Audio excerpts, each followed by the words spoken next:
Hello guys, kagaling ko lang sa talyer. Nagkaroon kasi itong si Big Boss, pangalan ng car ni Mrs. MGZS Morris Garage. Nagkaroon siya ng emission check alarm. Kasi one time papunta kami ng Tagaytay, naubusan kami ng gasolina.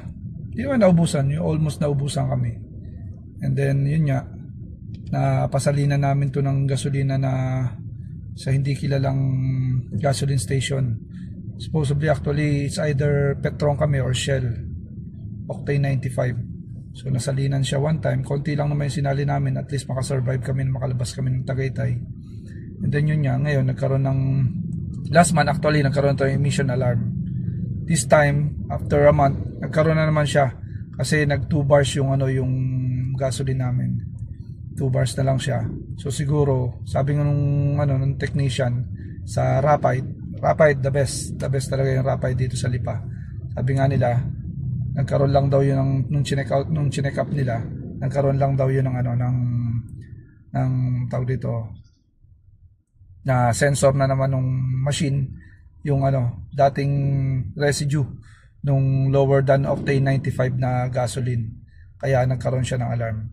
So na-reset lang nila, and then yung payo nga nila, 2 bars kami ngayon, hayaan ko lang muna siya mag 1 bar, and then salinan namin siya full tank nung octane 95. Mamaya magpapasalin ako sa Petron. So thank you very much Rapide.